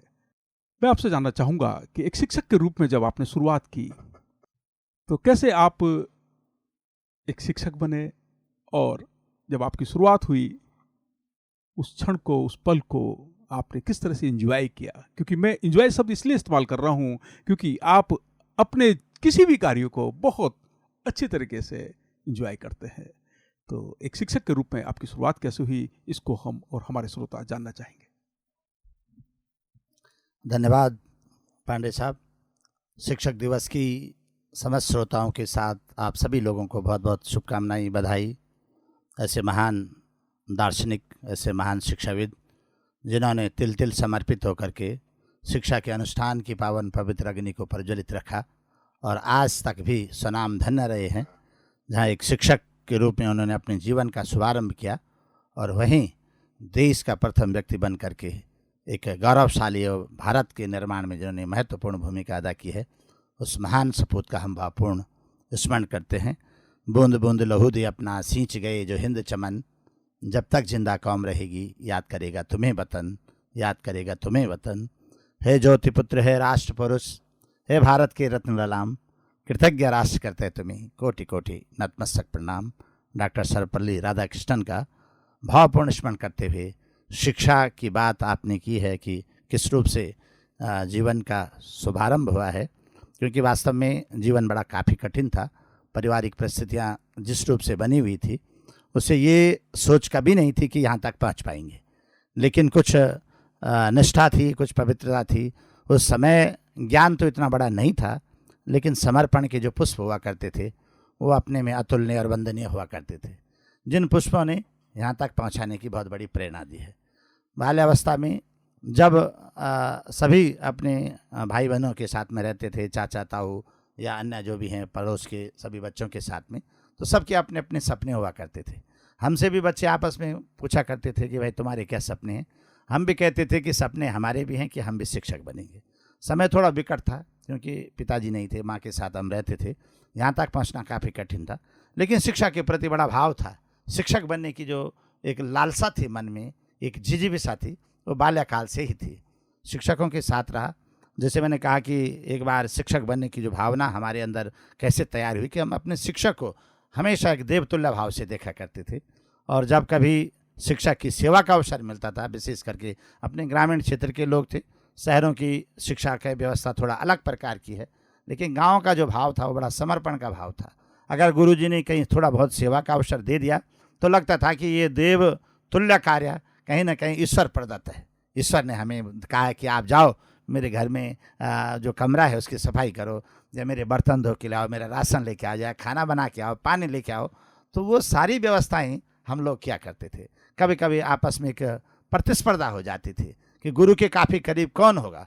तो गुरुजी से एक बार हमारे एक शहर से गया था बच्चा, उसने पूछ दिया हमारे साथी ने कि गुरुदेव आपके करीब आने का सबसे बड़ा सरल साधन क्या है। उन्होंने कहा भाई जो बच्चा अच्छी तैयारी करेगा, जो बच्चा अच्छा सुनाएगा, वो हमारे काफ़ी करीब आएगा। लेकिन ना हमारा तो ऐसा कुछ था ही नहीं, याद ही नहीं होता था। बहुत कुछ याद करने के बाद भी, सारी रात रटने के बाद भी कुछ नहीं होता था। माँ मतलब अक्षर ज्ञान नहीं था, शिक्षित तो नहीं कह सकता मैं क्योंकि शिक्षा तो बड़ा अनुभव था मेरी माँ को, लेकिन मेरी माँ कहती थी कि तुम्हें कुछ ना कुछ सुनाना है मुझे। माँ ये भी नहीं जानती थी कि ये किताब उल्टी रखी हुई या सुलटी रखी हुई। तो जब मैं कभी किताब लेकर के रहता था तो मेरी माँ उस किताब को पकड़ती थी, तो माँ उल्टी किताब पकड़ लेती थी। तो मेरी माँ कहती थी कि अच्छा, तो मैं हंसता था कि अरे माँ तूने तो किताब उल्टी पकड़ दी, मुझे बहुत बता रही कि तू पढ़ना नहीं जानता। तो मेरी माँ इतना अनुभव के साथ कहती थी कि जैसे बहुत बड़ी शिक्षिका होगी, कहती थी अरे मैं यही जानना चाह रहा था कि तू मुझे अब यही पूछेगा, यही कहेगा कि किताब उल्टी पकड़ी हुई। तो मुझे लगता था कि मेरी माँ के अंदर कौन सी ऐसी दिव्य शक्ति है जो माँ ये पूछती थी। मेरी माँ कहती थी चलो अब मुझे कविता सुनाओ। तो हम कहते थे उठो लाल अब आँखी खोलो, पानी लाओ मुँह धो लो, बीती रात कमल दल फूले उनके ऊपर भौरे झूले। ये कई दिनों तक सुबह उठना बहुत जल्दी, और बाहर हमारे एक छोटा सा कमरा था अंदर का, और उसके बाहर एक छोटी सी हाटी बोलते थे हम उसे, डंडाली त्योहार जिसको बोलते, त्योहारी थी छोटी सी, उस पर 2 खंबे थे और उसको हमने खूब घसलिप करके बड़ा सुंदर बना रखा था पहले से। तो वहाँ पर बैठ करके एक दरी बोरी बिछा करके और रोज़ हिलते हुए वो कविता बोलना। तो मेरी माँ ने 1 दिन सुना, 2 दिन सुना, 3 दिन सुना, ये सुनते सुनते कई दिन सुन गए। एक दिन माँ ने मुझे पीट दिया बहुत बुरी तरह से। तो रोज़ जो है ये उठो लाल आँखें खोलो के अलावा कोई और ही नहीं है इसमें कभी। तो मैं इसलिए गाता था कि मेरी माँ को बहुत अच्छा लग रहा, क्योंकि मुझे माँ को सुनाना था। तो ऐसे करके मुझे लगा कि माँ का अनुभव मेरे जीवन में एक सार्थकता के मार्ग को प्रदर्शित करेगा। और मैंने अपनी माँ के उन गुणों को लेकर के कि माँ शिक्षित यानी पढ़ी लिखी नहीं है, लेकिन मेरी माँ को इतना अनुभव कैसे है। शाम को जब मैं घर आता था तो मेरी माँ मेरी कॉपियाँ निकालती थी बैग से और कहती थी कि तूने आज क्या क्या लिखा। तो मैं कहता था कि ये लिखा, क्योंकि पढ़ना तो माँ को भी नहीं आता था। तो माँ का अनुभव क्या था कि माँ देखती थी कि उस पेज जो पेज स्याही से लिखा हुआ है उस पेज में और कोरे पेज में कितना अंतर है। जो प्लेन पेज है जिस पर कुछ नहीं लिखा हुआ और एक पर लिखा हुआ, अब लिखा क्या है कुछ पता नहीं। तो इस तरीके से माँ कहते पहाड़े सुनाओ। मैंने कहा 2 गम 2 2 दूनी 4 2 3 8। तो मेरी माँ को ये पता नहीं था कि 2 3 8 होते, लेकिन फिर मैं रुक जाता था क्योंकि मैं गलती तो कर रहा था। तो माँ कहती है हाँ हाँ चल कोई बात नहीं, तो मुझे लग रहा तू गलती कर रहा है पर तू फिर भी बोल याद कर। तो इस तरीके से जीवन में शिक्षक बनने की तमन्ना माँ के आदर्श गुणों से हुआ कि परिस्थितियाँ अनुकूल नहीं थी, लेकिन उन अनुकूल परिस्थितियों के बावजूद भी जीवन का रास्ता एक तय करना था। जब कभी गायों के साथ जाया करते थे तो मैं सारे बच्चों से अलग हो जाता था। मेरा उद्देश्य क्या होता था कि वो पेड़ पौधों को जो होते थे उनको अपनी बात सुनाना, कोई ऐसी बात उनको, भाई चलो तुम बच्चे हो और हम जो हैं आपके शिक्षक हैं। जो प्रभाव, जो स्वभाव, जो सद्भाव हमारे गुरुदेव का था यानी गुरुजी का था, शिक्षक का था, वही स्वभाव उनके साथ भी करते थे। यानी पहाड़ की शिक्षा काफ़ी कठिन थी उस समय। शिक्षकों का बड़ा आदर्श था, बड़ा सम्मान था उनका। यानी हमारी पारिवारिक विवादों के बीच भी शिक्षक एक बड़ी महत्वपूर्ण भूमिका अदा करता था। कहीं रिश्ते होने हैं उसमें भी बहुत बड़ी भूमिका अदा करता था। कोई भी शुभ कार्य होना है, कोई भी काम, कोई समस्या होनी तो उनको पूछो, भाई फलाने मास्टर जी को पूछो, मास्टर शब्द होता मास्टर जी को पूछो। तो इस तरीके से जब मैं कहता था कि मास्टर समाज के अंदर, शिक्षक समाज के अंदर इतना पूजनीय है, इतना आदर्श है, तो इसी भाव ने शिक्षक बनाने की एक परिकल्पना मेरे मन के अंदर बनाई। और यहाँ तक आते आते काफ़ी कठिनाइयाँ हुई, बहुत सारी समस्याएं हुई हैं, लेकिन पथ में यदि सूल न होते तो जीवन का आभास न होता, मंजिल मंजिल ही रह जाती, जीवन का इतिहास न होता। ये सोच करके हमने जब किन्हीं आदर्श महान सपूतों की जीवनियाँ पढ़ी हैं तो हमने सोचा कि हम भी क्यों ना कुछ प्रयास करते हैं, कोशिश करते हैं। आज भी हम कोशिश करते हैं, बाकी भगवान के हवाले छोड़ देते हैं, क्योंकि उस समय समर्पण बहुत बड़ा था। आज भी मैं कहता हूँ कि ज्ञान से बढ़कर समर्पण दुनिया का सबसे बड़ा अमूल्य निधि है। ज्ञान अभिमानी बना देता है, घमंडी बना देता है। किसी व्यक्ति को बहुत ज़्यादा ज्ञान हो जाता है तो अथाह समंदर में गोते लगाना शुरू कर देता है। वो सोचता है कि मेरे से बड़ा साइंटिस्ट, मेरे से बड़ा मैथमेटिशियन, मेरे से बड़ा जोग्राफर्स, मेरे से बड़ा कोई है ही नहीं दुनिया के अंदर। लेकिन हम लोग समर्पण के दिए जलाया करते थे। शिक्षक तो विद्यालय में हुआ ही नहीं करते थे पहाड़ों में। हमारे गणित का टीचर नहीं होते थे, हमारे विज्ञान के टीचर नहीं होते थे, अंग्रेजी के टीचर नहीं हुआ करते थे। गांव में ज़्यादा से ज़्यादा मिल गया आपको तो भाषा का टीचर मिलता था, संस्कृत का टीचर आसानी से मिल जाता था, और कृषि होती थी उस ज़माने में, कृषि चलती थी, कृषि का टीचर मिल जाता था, कला का टीचर मिल जाता था। और जो बड़े वैसे विषय होते थे उनके टीचर तो देखते थे कि भाई इतना दूर है, बहुत चढ़ाई, जैसे अभी आदरणीय अशोक जी ने कहा कि बहुत चढ़ाई का रास्ता है, तो वहाँ तो ये तो 3 किलोमीटर की बात कर रहे हैं, वहाँ तो 15 किलोमीटर की चढ़ाई होती थी। अब उसने देखा कि भाई यहाँ से तो वहाँ जाना पड़ेगा। वो अपना सामान जो लाए हैं लखनऊ से, इलाहाबाद से, वो सामान उनका वहीं बस स्टैंड पे ही रहता था, जो स्टॉप अंतिम होता था। वो उसी दिन से वहीं से वापस आ जाते थे अपने, कि भाई इतनी दूर कौन रहेगा, तो बहुत खतरनाक जगह है, यहाँ बाघ खा जाएगा, शेर खा जाएगा, ये स्थिति हुआ करती थी। तो वहाँ पर हमने मात्र समर्पण के दिए जला करके काम चलाया। जब बोर्ड की परीक्षाएं होती थी तो हमारी माँ दिया जला देती थी। हम कहते थे कि भाई ये दिया क्यों जला रहे हैं, रोज ही दिया जलता था, लेकिन उस दिन माँ स्पेशल पूजा करती थी, कहती थी कि अगर भगवान ये पास हो जाएगा तो मैं तेरे लिए रोट काटूंगा, मैं तेरे लिए नारियल फोड़ूंगा। तो हम कहते इतनी बड़ी शक्ति क्या इस रोट पे है। तो हम भी कहते थे, आज भी कहते हैं हम, कि भाई देखो जो संक्रांत का अवसर आ गया, भाई रोट काटना है या नारियल फोड़ना है। तो ये भाव क्या था, ये समर्पण का भाव था। तो समर्पण के भाव ने जो है ज्ञान के शाखाओं को पल्वित पुष्पित करके यहाँ तक पहुँचाने का काम किया है। आदरणीय पांडे साहब, बहुत सही संस्मरण आपने बताए हैं, और आपने ये बताया है कि माँ पहली शिक्षिका होती है, अपने बच्चों की पहली शिक्षिका माता होती है, और माता जी के अनुभवों से आपने सीखा है, तभी आपने इतने बड़े संघर्ष को जो आपने देखा है, झेला है, उस पर आपने विजय पाई है, और आज आप जैसा कि समर्पण की बात आप कर रहे हैं, आप दूसरों के प्रति समर्पित हैं, आप अपने छात्रों के प्रति समर्पित हैं, आप बच्चों के भविष्य को उज्जवल बनाना चाहते हैं, इसलिए आप समर्पित हैं। 90.0 मेगाहर्ट्ज पर आप सुन रहे हैं रेडियो ऋषिकेश और खास मौका है, खास दिन है शिक्षक दिवस। हमारे साथ हैं श्रीमती अनीता जोशी जी। आप राजकीय उच्च प्राथमिक विद्यालय तिमली, जो नरेंद्र नगर ब्लॉक में आता है, में आप सेवाएं प्रदान कर रहे हैं। आपने दुर्गम स्थानों पर भी सेवाएं प्रदान की हैं। एक महिला शिक्षक, उत्तराखंड जैसी विषम भौगोलिक परिस्थितियां, एक महिला शिक्षक किस तरह से उन चुनौतियों का सामना करती हैं, उसके बारे में आपसे जानना चाहेंगे, क्योंकि आपने दुर्गम स्थानों पर भी सेवाएं प्रदान की हैं। धन्यवाद पांडे जी। आज तक मेरी जो है 30 साल की सर्विस हो गई है। 92 में मेरी ज्वाइनिंग हुई थी और तब से मैं दुर्गम में ही जो है सेवाएं दे रही हूँ और बहुत ही अच्छे बुरे अनुभव मैं कह सकती हूँ। बहुत ज़्यादा अनुभव जो है मिले हैं पैदल चलने में, रास्ते में, और जो है अब तो गाड़ी का हो गया है रास्ता, लेकिन उस समय जो अनुभव मिले थे वो इस समय जो है बड़े सुखद प्रतीत लगते हैं और बड़े सुंदर भी हुए। तो मैं स्कूल जाती थी, तब मैं बेसिक में थी। सिराई के पास विद्यालय था मेरा और 4 किलोमीटर दूर था विद्यालय और पूरा जंगली रास्ता था। केवल 2 परिवार वहाँ पे मिलते थे मुझे बीच में, जिन्हें हम छानी कहते हैं यहाँ। तो वो मिलते थे मुझे, तो वो मुझे रोज़ जो है गांव के ही थे, तो मुझे थोड़ा आधा रास्ते तक छोड़ने चले जाते थे कि बेटा सुबह सुबह का स्कूल है, बाकी डर होती है, तो मुझे थोड़ा आगे तक छोड़ने चले जाते थे अगले घर तक। तो ऐसा करके जो है मैंने वहाँ पर 7 साल जो है व्यतीत किए।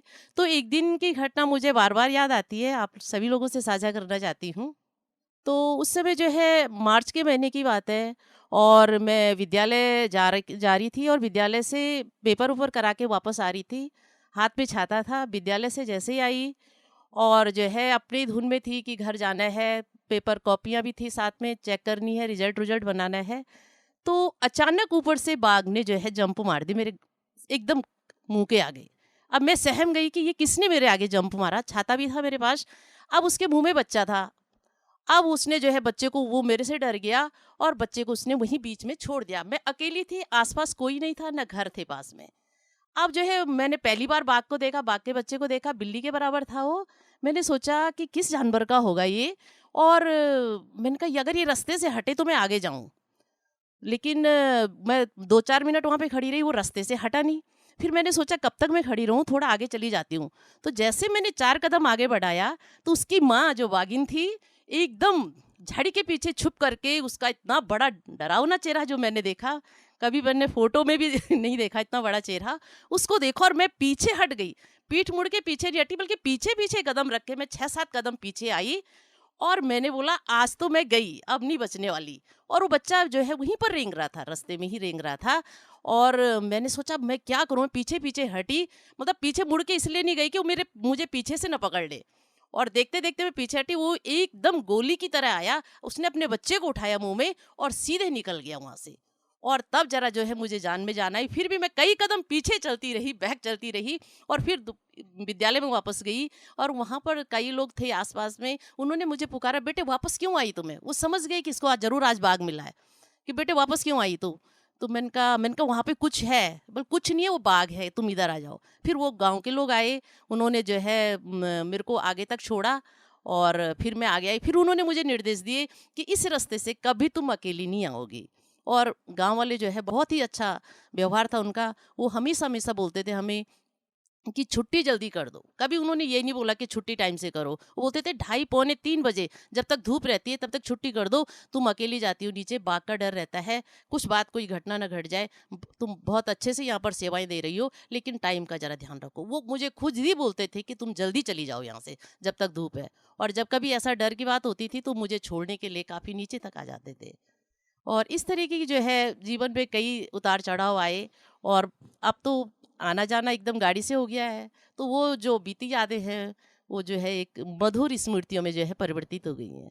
धन्यवाद पांडे जी। आपके साहस को सलाम, एक शिक्षिका के साहस को सलाम, जो दुर्गम क्षेत्रों में कार्य करते हैं, कई किलोमीटर पैदल चलते हैं, बरसात होती है, धूप होती है, बहुत ज़्यादा ठंड भी होती है, उस समय भी आप कार्य करते हैं। और आपने जो संस्मरण सुनाया, इस संस्मरण को सुनकर और जब मैं आपको इमेजिन करता हूँ कि उस समय आपके सामने क्या परिस्थिति रही होगी, तो मैं कांप जाता हूँ। आपको सलाम। धन्यवाद पांडे जी आपका। और इसी तरीके के लगभग 7 साल तक मैं उस विद्यालय में रही और इस प्रकार की घटनाएं बराबर घटती रहीं। तो मेरे साथ जब मैं स्कूल जाती थी तो नीचे एक घर पड़ता था, तो उनके बच्चे भी मेरे साथ ही विद्यालय जाते थे। अब मैं कुछ दिनों तक तो अकेली रही, लेकिन बाद में मेरे साथ एक और मैडम आ गई, राणा मैडम, जो इस समय न्यू टिहरी में पोस्टेड है। तो हम दोनों साथ जाते थे, तब थोड़ा साहस बन जाता था कि हम दोनों साथ में हैं। तो एक दिन हम स्कूल से आ रहे थे, नीचे हमारे साथ आगे आगे हमारे 3-4 बच्चे थे, बेसिक में छोटे छोटे बच्चे, वो चल रहे थे। तो उनके माता पिता बोलते थे कि जब भी आप आते हो तो इनको साथ लेके जाओ और साथ लेके आना। तो हमारा रोज का रूटीन का काम यही था। अब बच्चे जो है शरारती तो होते हैं, वो पत्थर हाथ में लेकर के झाड़ियों में मारते रहते थे पत्थर।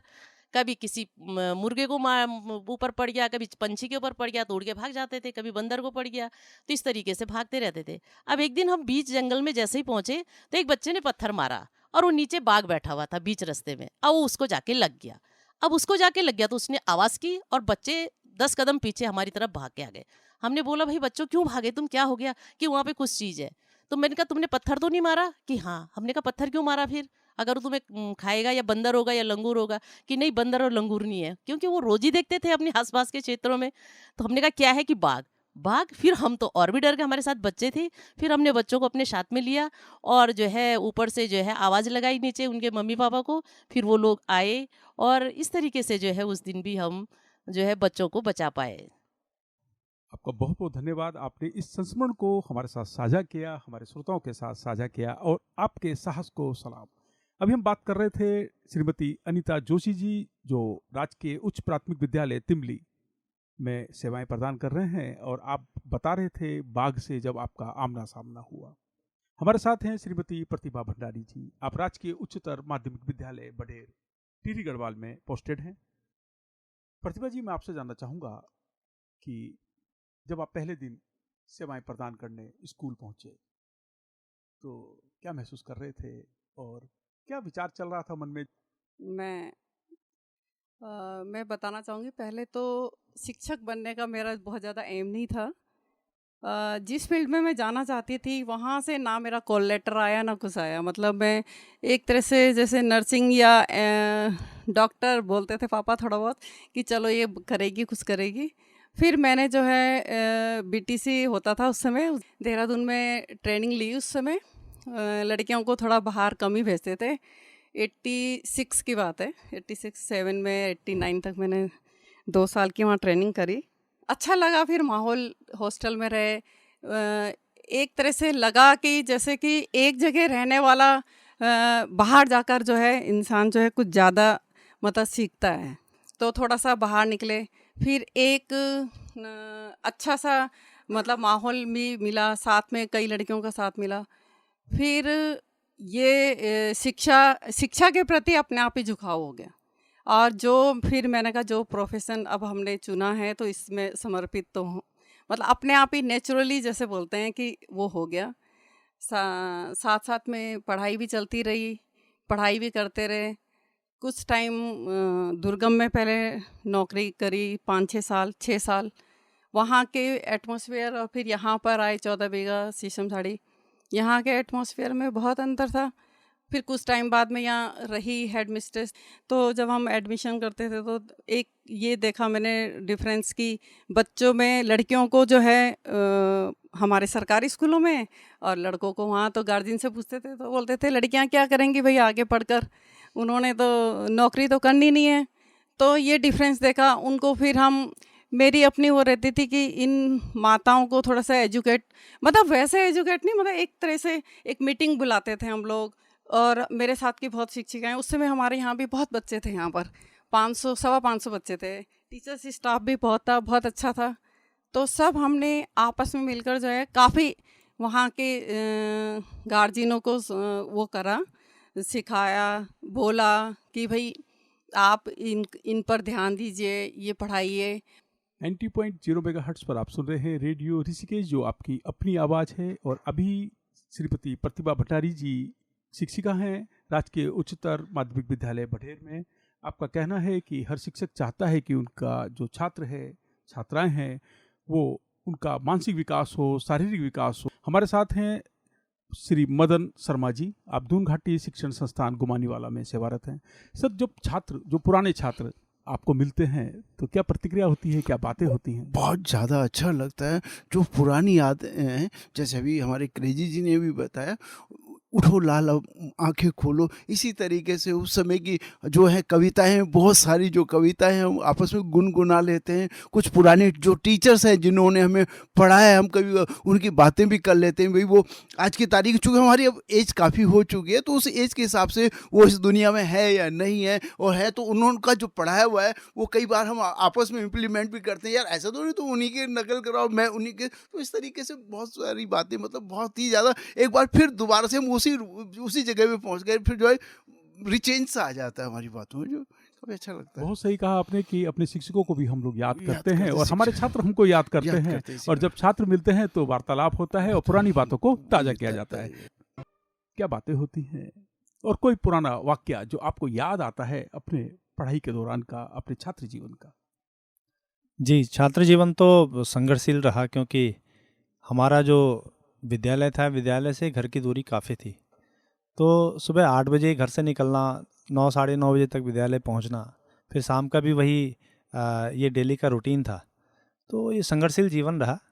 लेकिन उस समय के जो हमारे शिक्षक थे वो हमें बहुत प्रेम करते थे। कभी कभी इंटरवल टाइम पर ही छुट्टी मांग करके हम घर चले जाते थे। तो शिक्षकों से हमेशा प्रेम मिला है, उनसे हमेशा अपनापन मिला है, और ये जो अपनापन और प्रेम रहा, इसकी बदौलत हम आगे बढ़े, क्योंकि उनका एक विश्वास होता था कि ये पढ़ाई में ठीक है। जैसे ही मैं टीचिंग में आया तो मेरे एक गुरुजी हैं, पंवार सर रहे यहाँ पर, तो उन्होंने मेरी आवाज़ पहचान ली, और जब वो मुझे मिले तो उन्होंने कहा, तू रामगोपाल है ना? मैंने कहा हाँ, मैं रामगोपाल हूँ। तो उन्हें बहुत अच्छा लगा कि आज मैं भी उनके साथ ही हूँ और कहीं शिक्षा दे रहा हूँ। उनके साथ मैंने बोर्ड एग्जाम में ड्यूटी दी थी, इसलिए बहुत खुश थे उस दिन। ऐसे मेरे जितने पुराने टीचर्स जब मिलते हैं तो उन्हें अच्छा लगता है, और हमें भी बहुत अच्छा लगता है कि हमारे गुरुजी हैं जो वो आज हमें मिले हैं। क्योंकि जो हमारे गुरुजन हैं, उस समय और आज की शिक्षा में अंतर है।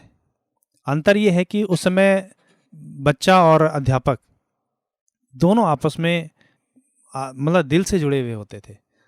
तो मुझे लगता है कि जो हमारे गुरुजन थे उनसे बहुत कुछ सीखा है, और आज भी यही, क्योंकि एक जो अध्यापक होता है एक अपने आप में विद्यार्थी होता है, क्योंकि हम कहीं ना कहीं से सीखते हैं। सर, आप जूनियर हाई स्कूल पटना में शिक्षक हैं। सर, आपसे जानना चाहेंगे आपका छात्र जीवन कैसा रहा? शिक्षक की चुनौतियों को तो हमने समझा है और शिक्षक के रूप में आपकी चुनौतियों को हमने जाना है, पर छात्र के रूप में आपके सामने क्या चुनौतियां थी, उन चुनौतियों को भी सुनना चाहेंगे। छात्र के रूप में जो मेरा प्रारंभिक शिक्षा हुई, प्रारंभिक शिक्षा तो मेरी बड़ी अच्छे में हुई। मैं उसमें विद्या निकेतन, जो कि उस समय मुनिकीरेती क्षेत्र का एक काफ़ी अच्छा स्कूल समझा जाता था, उसमें पढ़ा कक्षा 1 से लेकर 5वीं तक। उसके बाद मैं 6 से 8 तक न चाहते हुए मुझे वहाँ पढ़ना पड़ा, क्योंकि एक्चुअली इस बीच मेरी मदर का देहांत हो गया था, मेरी माँ का। अब मैं छोटा ही था, तो फिर मैं ऋषिकेश में पढ़ने के लिए जा नहीं पाया, घर की कुछ ऐसी परिस्थितियाँ हुई। उस समय कुछ समय तो ऐसा मुझे ये भी कोई बोलने वाला नहीं था कि तुमने पढ़ना है। मैं इसके ऊपर निश्चित रूप से ईश्वर का आशीर्वाद समझता हूँ, कि क्योंकि मेरे पिताजी आईडीबीएल में काम करते थे और उनकी शिफ्ट वाइज ड्यूटी हुआ करती थी। सुबह 6 से 2, 2 से 10, 10 से 6। तो कई बार मुझे ऐसा लगता था जैसे स्कूल जो आज ऋषिकेश से, मेरे घर से कैलाशगढ़ से लगभग 3 किलोमीटर दूर होगा, डिग्री कॉलेज तक भी मैं कहते पैदल ही गया। उस ज़माने में साइकिल अगर हमारे किसी दोस्तों पे होती तो बहुत बड़ी बात होती थी, तो हम पैदल ही जाते थे, ना हमने इसे कभी ऐसा सोचा कि बहुत दूर जाना है। परंतु मुझे याद है कि कभी कभी मैं स्कूल से जब घर आता था, तो मैं उस समय स्कूल से आने के बाद जैसे भूख लगती थी, सोचता था कि मैं अपने घर में, क्या था, घर में जाके खाना बनाऊंगा। तो घर में खाना बनानी होता था, तो खुद क्या था, खाना बनाना पड़ता था। तो बचपन में बड़ा कष्ट में बीता मेरा। और उसके बाद जब मैं डिग्री कॉलेज चलेगा, तो डिग्री कॉलेज में तो काफ़ी लोग थे, वहाँ भी संघर्ष में रहा जीवन। परंतु धीरे धीरे मैं, क्योंकि एक्चुअली मेरे पिताजी शिक्षा के प्रति बहुत सजग थे, उन्होंने खुद अपने ज़माने में बीए प्रभाकर कर रखा था, और वो मुझे हमेशा ये बोलते थे, मुझे ये प्रेरणा देते रहे कि बेटा पढ़ना ज़रूरी है। एक बार मेरे साथ ऐसी स्थिति हुई कि मैं कक्षा 10 में जब था तो मेरी आंखें दुखनी आई और मैंने आंखें दुखनी आने पे मेरे एक पड़ोसी ने मुझे दवाई दे दी आँख की। तो मैंने आँख की दवाई डाली, मेरे एग्ज़ाम भी आने वाले थे, तो मैंने क्या हुआ सुबह देखना ही बंद कर दिया। उन्होंने ऐसी वो दी, बाद में देखा तो एक्सपायर डेट की दवाई थी। तो एक बार मुझे ऐसा भी हुआ कि मैं हाई स्कूल के एग्ज़ाम नहीं देख पाऊँगा, मुझे दूर से आदमी दिखने ही बंद हो गए और दिखना ही बंद हो गया। जैसे मैं अखबार भी नहीं पढ़ पाया, जो मेरी अखबार आता था। तो मैंने सोचा अखबार भी, उस समय मुझे लगा कि यार कितना छोटे छोटे अक्षरों में अखबार छपता है। तो 6-7 दिन लगातार फिर मैं हॉस्पिटल गया, वो डाला, दवाई डाली। तो कहने का अर्थ है कि बचपन तो बड़ा कष्ट में बीता, परंतु धीरे धीरे ईश्वर का आशीर्वाद जो समझता हूँ, और मेरे पिताजी ने मुझे, माता पिता दोनों का जो क्या प्यार दिया, उसकी बदौलत मैं आज इस मुकाम पे पहुँचा।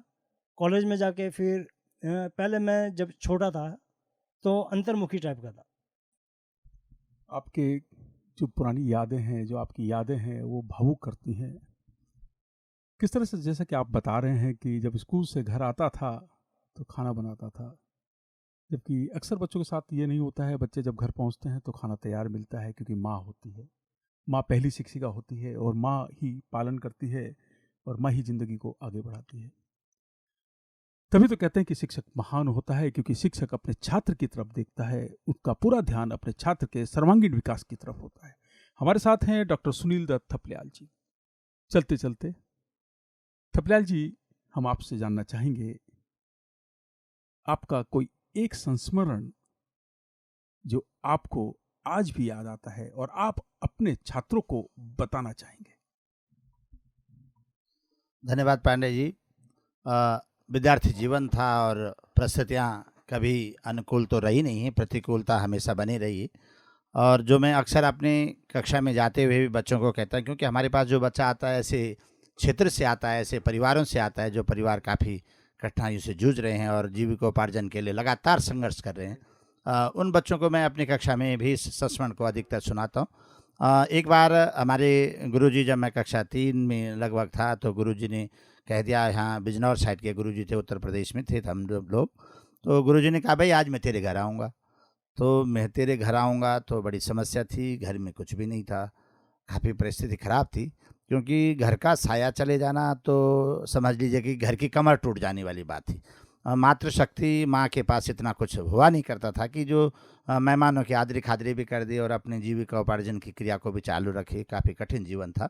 लेकिन मैं यही सोचते सोचते स्कूल से घर आया। कक्षा 3 के बच्चे की क्या होश होगी, क्या कि हमने वो परिस्थितियाँ देखी जब हमारी माँ क्या पहनती थी और हमें उसको उस जो पहना हुआ उसी को ओढ़न के रूप में भी दे देती थी। एक समय ऐसा भी था। तो हम लोगों के जीवन में बहुत बढ़िया भूचाल था वो पिता का जाना। तो हमने वो गुरुजी ने जब कह दिया कि आज मैं तेरे घर आ रहा हूँ, हमारी गली बहुत कीचड़ से युक्त थी साहब, क्योंकि गांव में चौक में अधिकतर गायें भैंसें बांधी जाती थी। सारा गोबर बरसात के समय में गलियों में पिघलते हुए आ जाता था, काफ़ी कीचड़ से बन जाता था। कंडाली जो आलम पत्ती होती है, कंडाली होती है, वो चारों तरफ फैली हुई थी, कांटे कंडाली लगी हुई थी। मैं घर आया तो मैंने अपनी माँ से कहा कि माँ, गुरुजी ने कहा कि मैं तुम्हारे घर आऊँगा, एक दिन मैं तुम्हारे घर ज़रूर आऊँगा। तो मेरी माँ थोड़ा सा सकपका गई कि भाई वो शहर के रहने वाले हैं, अब गांव हमारे घर आएंगे तो हम उनकी सेवा पहाड़ की भाषा में आदरी खादरी कैसे करेंगे, हमारे पास तो कुछ भी नहीं है। लेकिन माँ मेरा उत्साह भी नहीं तोड़ना चाह रही थी। तो माँ ने कहा कि चलो देखते हैं, सब अच्छा होगा, तो चिंता मत कर, उनको कहना कि वो कब आएंगे। तो मैंने कहा चल मैं पूछूंगा। तो मेरी माँ की चिंता थोड़ा सा बढ़ गई कि भाई उनका सम्मान कैसे हो किया जाए। तो हम लोग काफ़ी परेशानी में थे कि गुरुजी घर आएंगे तो उनके लिए सब कुछ चाहिए, अभाव का जीवन तो था ही। ये कहते हुए हमने सबसे पहले तो एक हमारा मेरे साथ का ही भतीजा लगता था, मैंने उससे कहा यार ऐसा है कि गुरुजी हमारे घर आएंगे तो ये हमारा रास्ता बहुत ख़राब है, इस रास्ते को ठीक करना। तो उसने कहा अरे मैं तेरे घर आएंगे, मैं काहे को करूँगा, तू कर ले अपने आप। तो फिर मैंने कहा, ये भी माँ को कहा कि, तो मेरी माँ ने और मैंने रात को उस रास्ते को किनारे किनारे से थोड़ा सा नाली टाइप की निकाल करके और सारे कीचड़ कुचड़ साफ करके, गांव की 2-4 महिला हमारी ताई चाची वगैरह बोले अरे आज क्या बात है भाई, आज तो तुम रास्ते की सफाई सुफाई करने में लग रहा कोई तुम्हारे घर बहुत बड़ा मेहमान आ रहा है। उनको क्या पता था कि भाव तिष्ठति देवता। तो ऐसी भावना में हम गुरु जी के खो गए, क्योंकि गुरु तो ईश्वर के जैसे हम लोगों ने माना, आता जाता कुछ नहीं था, लेकिन गुरु के प्रति समर्पण बहुत ज़्यादा था। माँ ने और मैंने साफ सफाई की साहब। और जो मैंने अभी कहा कि एक छोटी सी त्यौहार हमारी हुआ करती थी, अंदर कमरा था, बाहर तिवारी हुआ, तो उसको मैंने सुंदर से खड़िया मिट्टी से साफ सब लगा करके सफ़ेदी करके, और बहुत दूर मिलता था लाल माटा, लाल मिट्टी माटा, तो वो वहाँ तो दिन में तो जाते नहीं थे, रात को तो सुबह शाम भी नहीं जा, कहते थे कि जो उस धार में जाएगा मिट्टी लेने वो वहीं का हो जाता था, मैंने वो घर नहीं आता था, कोई ऐसी जगह थी वो।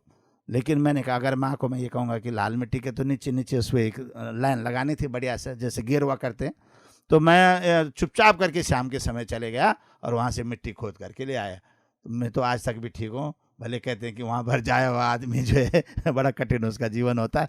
तो माँ बहुत रोई मेरी कि बोला तुम वहाँ क्यों गए, तुम्हें तो जाना नहीं था वहाँ, मैं अपने आप लेकर के आ जाता। तो इस तरीके से हमने कोई बात नहीं माँ, सब ठीक होगा, भगवान पर भरोसा रखो, सब अच्छा होगा। तो मिट्टी से साहब नीचे गिरवा क्या, और अब बिछाना क्या था, एक पुराना सा बिस्तरा था सब। उसके बाद हमारी एक छोटी भाभी हुआ करती थी, तो उनके घर में सब कुछ हुआ करता था थोड़ा बहुत, जब किसी को ज़रूरत पड़ती थी तो भाभी हमारी सबकी मदद करती थी। हम उनको छोटी बौजी बोला करते थे अपने पहाड़ की भाषा में। अब वो हमारी संकट मोचक भी थी, उनको भी पता था कि इनके पास कुछ नहीं, तो माँ उनके पास चली गई, वहीं से सब कुछ लेकर के आए, दूध भी लेकर के आ गए, चाय भी, चीनी भी लेकर के आ गए, एक चादर भी लेके आ गए, उस बिस्तरे के ऊपर सुंदर चादर बिछाई, और साफ चाय चुई बनाई, एक छोटा सा ग्लूकोज का बिस्कुट आता था, पता नहीं 25-30 पैसे का आता था उस ज़माने में, वो लेकर के आए।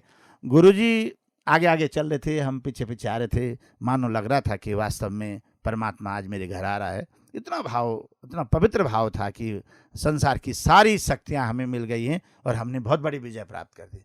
गुरुजी बैठे, उन्होंने इधर उधर देखा, चाय पानी हुआ, नाश्ता पानी जो हुआ। हमारे पहाड़ में परंपरा है कि पिठाई लगाने की भी परंपरा है। गुरुजी हमारे घर, लेकिन मेरी माँ, मैंने कहा ना कि मेरी माँ को सारा अनुभव था, माँ ने हल्दी निकाल के और गुरुजी को पिठाई लगा दी। 1 रुपये का जो एक नोट था, बहुत ही कड़कड़ा नोट था, वो अपने झंगोरा का उसमें रखा हुआ था कोठार के अंदर, वहाँ यूँ हाथ डालते थे तो तब यूँ घुमाना पड़ता था हाथ, और निकाल करके 1 रुपये का कड़कड़ा सा नोट गुरुजी को दिया, और वो बहुत खुश हुई। एक छोटे से बोतल में भी किसी के घर से दूध दाद लेकर के गुरुजी को दिया, और गुरुजी को छोड़ने के लिए हम लोग वहाँ चले गए। मैंने देखा कि वास्तव में गुरु संसार की बहुत बड़ी शक्ति है, और असंभव कुछ नहीं है, सारा कुछ संभव है। लेकिन अगर आप भावना तीर्थ की तरह है, अगर आपकी भावना में कहीं खोट है तो आप कभी न तो सफलता प्राप्त कर सकते, ना कभी आप विनम्र भाव के बन सकते, ना ईश्वर आपकी मदद कर सकता है। हम अपने बच्चों के बीच में भी यही संस्मरण देते हैं। आज आधुनिक शिक्षा आई है, लेकिन सबसे बड़ी भारी बात है जिसका क्षरण हो रहा है, वो है संवेदनाएं।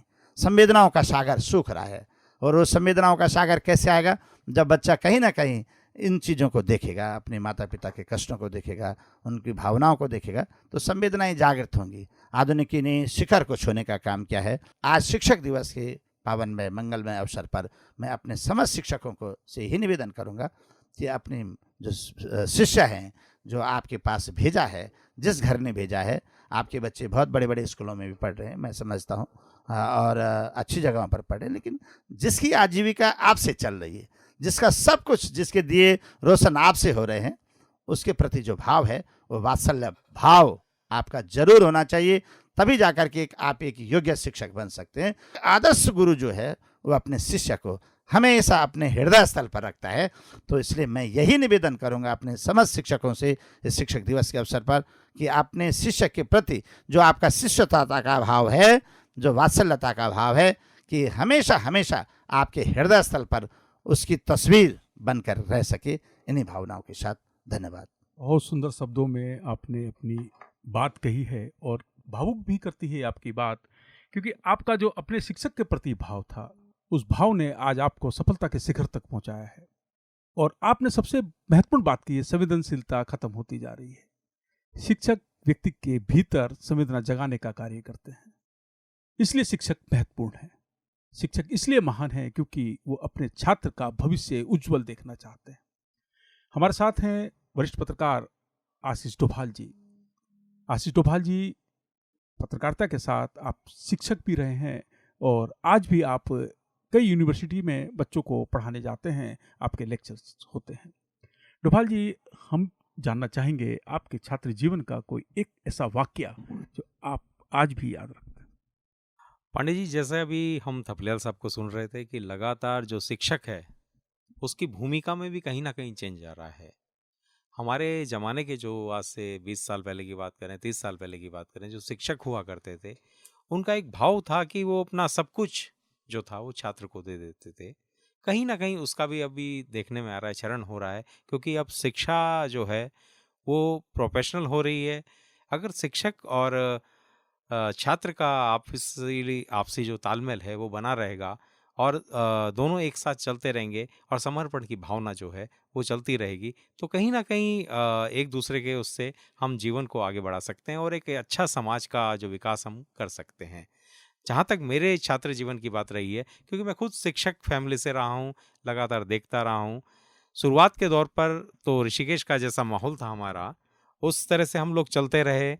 शिक्षा में अलग अलग तरह से हमारा काम चलता रहा।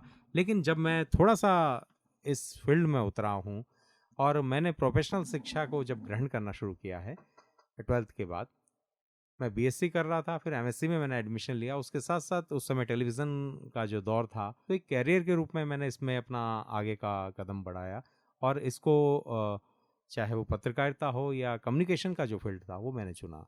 धीरे धीरे हम लोग आगे बढ़ते रहे, मैंने शिक्षा भी इसमें ग्रहण करी। उसके बाद मुझे समझ में आया कि मैंने जो ज्ञान लिया है दिल्ली, मुंबई और अलग अलग शहरों में, चेन्नई तक जो लिया है, वो क्यों ना मैं अपने ऋषिकेश में अपने बच्चों को दूं, अपने उत्तराखंड के जो अलग अलग विद्यालय हैं उसमें दूं। तो मैंने एसडीआरएफ का जब गठन हुआ तो उनके जो पहला बैच था उसको भी ये देने की कोशिश करी, उनको भी बड़ी अच्छी तरह समझाया किस तरह अगर हम बात करते हैं किसी से, हम 2 मिनट अगर ढंग से उससे बात कम्युनिकेशन कर लें, पब्लिक स्पीकिंग हमें कैसे करनी है, क्या करनी है, उस तरह की हम बातें कर लें तो कितनी चीज़ें बदल जाती हैं। तो कम्युनिकेशन का जो अभी है, वर्तमान का जो दौर है वो कम्युनिकेशन का ही दौर है। इसी के द्वारा हम अपनी शिक्षा नीति जो है या शिक्षा की जो पॉलिसी हम जो बनाने जा रहे हैं उसमें भी कम्युनिकेशन का बड़ा महत्वपूर्ण रोल होता जा रहा है। धीरे धीरे ये शिक्षा पूरी तरह से बदल रही है। हमने छात्र जीवन में जो देखा, जो हमने देख के, चाहे वो डॉक्यूमेंट्री के थ्रू देखा है, चाहे वो हमने किसी भी चीज़ के थ्रू देखा है, जो देखने से हमें याद रहता था वो चीज़ें हमने अपने ग्रहण करी है और जो शब्दों को पढ़ने में हमें समय लगता था उसको हमने पीछे छोड़ा है। अगर हम धीरे धीरे अपनी शिक्षा नीति में, सारे गुरुजन हमारे साथ बैठे हुए हैं, अगर हम धीरे धीरे बच्चों को म्यूज़िक और विजुअल के माध्यम से पढ़ाना शुरू करेंगे तो चीज़ें बदलती जाएंगी। और ये आने वाला जो दौर है इसमें बच्चों का जो समर्पण है वो एक देश के प्रति हो, टीचर के प्रति आदर भाव हो, ये सारी चीज़ें का समावेश हमारी शिक्षा नीति के साथ साथ मूलभूत से जो संस्कार अगर विद्यार्थी में आ जाते हैं तो वो समाज का एक बेहतर नागरिक बनता जाता है और देश विकास करता जाता है। बहुत सही आशीष डोभाल जी बता रहे हैं कि शिक्षक और छात्र के बीच में जो सामंजस्य है वो बहुत सौहार्दपूर्ण होना चाहिए। छात्र को अपने शिक्षक का सम्मान करना चाहिए और शिक्षक अपने छात्र को स्नेह करे। 90.0 मेगाहर्ट्ज पर आप सुन रहे हैं रेडियो ऋषिकेश, जो आपकी अपनी आवाज़ है। शिक्षक दिवस की एक बार फिर आपको बहुत सारी शुभकामनाएं। शिक्षक दिवस पर चर्चा के लिए हमारे स्टूडियो में आमंत्रित थे, अभी हम वार्ता कर रहे थे श्रीमती अनीता जोशी जी से, जो राजकीय उच्च प्राथमिक विद्यालय तिमली टिहरी गढ़वाल में सेवाएं प्रदान कर रहे हैं, श्रीमती प्रतिभा भंडारी जी से, आप राजकीय उच्चतर माध्यमिक विद्यालय बढेर टिहरी गढ़वाल में सेवाएं प्रदान कर रहे हैं, श्री मदन शर्मा जी से वार्ता कर रहे थे, आप दून घाटी शिक्षण संस्थान गुमानीवाला देहरादून में कार्यरत हैं, श्री राम गोपाल रतूड़ी जी आप सरस्वती विद्या मंदिर इंटर कॉलेज आवास विकास ऋषिकेश में सेवारत हैं, डॉक्टर सुनील दत्त थपलियाल जी आप श्री भरत मंदिर इंटर कॉलेज में सेवाएं प्रदान कर रहे हैं। हमारे साथ हैं वरिष्ठ शिक्षक श्री अशोक शर्मा क्रेजी जी, आप राजकीय junior high school Patna Pauri Garhwal में सेवाएं प्रदान कर रहे हैं। हमने शिक्षकों से जाना कि बच्चों को किस तरह से पढ़ाया जाए, उस नवाचार के बारे में जाना जो छात्रों को रुचिपूर्ण तरीके से पढ़ने के लिए प्रेरित करता है।